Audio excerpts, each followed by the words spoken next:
Bon alors Renaud, aujourd'hui, on va parler de quoi dans cette vidéo? On va parler des dividendes et de l'imposition sur les dividendes, parce que quand on gagne de l'argent avec une société, on a envie de sortir des sous.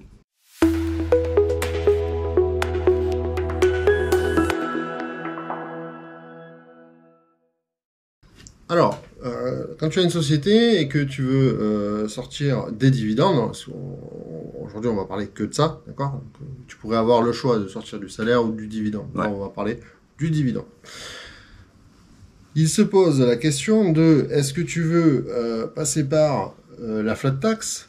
Autrement dit, tu as peut-être déjà dû le rencontrer, le mot PFU. Ouais, le prélèvement forfaitaire unique, c'est son Ça, vrai nom en fait. Hein. c'est Flat ça. tax, c'est un nom commercial, on va dire. C'est ça.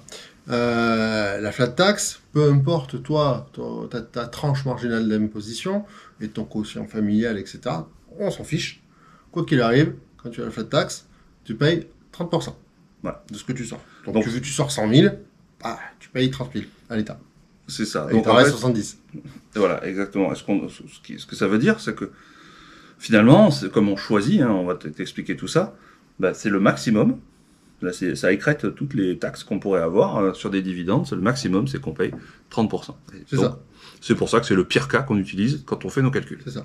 Mais c'est vrai que souvent c'est exploité dans les exemples, que ce soit les nôtres ou d'autres, hein, de passer par la PFU. Mais en fait, il faut savoir que dans certains cas, on peut faire mieux, on peut optimiser, on peut faire mieux que cette 30% de flat tax. Donc effectivement, tu peux choisir si tu passes par donc, le PFU ou si tu passes par le régime entre guillemets normal. Donc il s'appelle le barème progressif de l'impôt sur le revenu.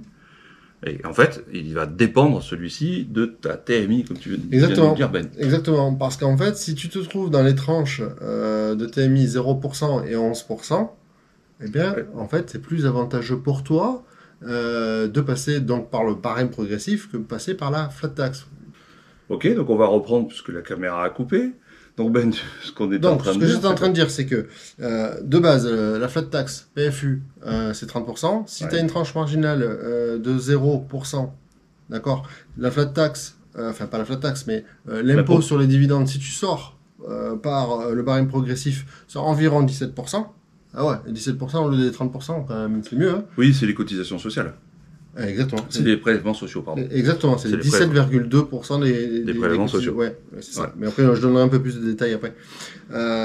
Et si tu es sur une tranche marginale d'imposition de 11%, d'accord, et que tu décides de sortir l'argent par le barème progressif de l'imposition et non pas par la flat tax, là, ça va tourner aux alentours de 23% d'imposition. Donc on voit bien que dans ces deux cas, tu as mis à 0% et à 11%, bah, c'est plus avantageux de sortir par le barème progressif, Ouais. d'accord, plutôt que par la flat tax. Ouais. D'accord. Alors attention à un truc, hein.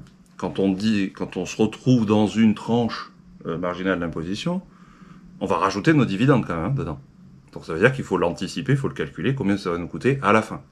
Mais c'est vrai que si tu démarres de toute façon en dessous de la tranche à 30%, ben tu vas payer moins, puisque tu seras en dessous de la tranche à 30%. Voilà, c'est ça. Alors maintenant, j'ai dit que j'allais te donner un peu plus de détails, ouais, parce qu'il y a quelque chose qu'il faut comprendre, c'est que quand tu sors l'argent, enfin, sors les dividendes et que tu décides de passer par le PFU, en fait, ce qui se passe, c'est que on a dit, boum, tu es imposé à 30%, forfaitaire, peu importe ta TMI. D'accord. Et globalement, ce qui se passe, c'est que à l'intérieur, pour bien comprendre, dans ces 30%, il va y avoir les 17,2% de CSG-CRDS. Les prélèvements sociaux, donc, Voilà. c'est ceux-là, on les paye à chaque fois. de toute Exactement. façon. Et il va y avoir le reste des 30%, 12,8%, qui sont en fait l'impôt sur le revenu. Voilà. Et peu importe la TMI. Voilà. Pourquoi je te parle de ça? C'est qu'en fait, pour que tu comprennes un peu la mécanique, lorsqu'on va sortir les dividendes et qu'on ne passe pas par la flat tax, hein, on a vu que c'était optimisant quand on avait la TMI à 0 ou 11%, d'accord? Et bien, les dividendes que tu vas sortir, eh bien, sur l'entièreté des dividendes, tous les dividendes que tu sors, Ouais, donc tu on sors aura 10 000. voilà, sur tu sors 10 10 000 000. euros. Et bien, sur les 10 000 euros, on va appliquer la CSG-CRDS de 17,2%. Ouais. Voilà. Et ensuite, ce qu'on va faire pour calculer l'impôt sur le revenu, on va reprendre nos 10 000, mais là, on va appliquer un abattement de 40%. Ouais. D'accord? Donc, sur 10 000, eh bien, il reste 6 000. D'accord? Il reste 60%. 6 000. Et sur ces 6000-là, on va aller appliquer l'impôt sur la TMI, l'impôt sur l'impôt, non, pas le 12,8 pour le coup. On va aller appliquer l'impôt sur le revenu normal. C'est-à-dire la TMI. Ouais. Donc si tu étais à 0, bah t'es 0. D'où le pourquoi tout à l'heure on était à 17,2 quand on était à la tranche marginale 0%. C'est ça. Et si tu es à la tranche marginale de 11%, eh bien on va aller appliquer 11% d'impôt sur les 6000. Voilà. Et non pas sur les 10 000 en fait. Hein. D'accord ?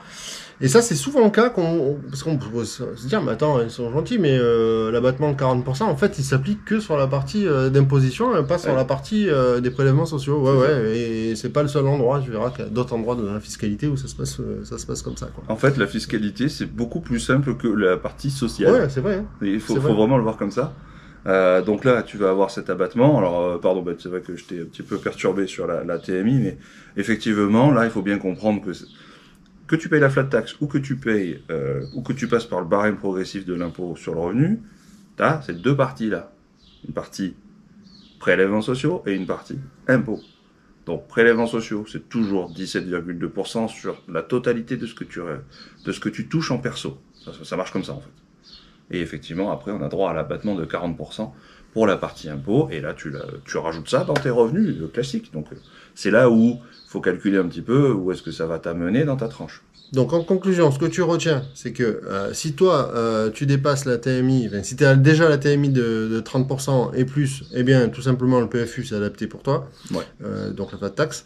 Et si tu es à la TMI 0 ou 11%, eh bien, le barème progressif, sortir les dividendes par le barème progressif, c'est optimisant pour toi. Ouais, voilà, c'est ce que tu dois retenir. Alors, on t'a expliqué le pourquoi du comment pour que tu comprennes, mais c'est juste ce que tu dois retenir. Ouais, donc où est-ce qu'on trouve cette info? Tu vas la trouver sur ta feuille d'impôt sur le revenu, dernière feuille d'impôt sur le revenu, où tu vas avoir un pourcentage quelque part en bas, là, qui va t'indiquer combien tu payes précisément d'impôts.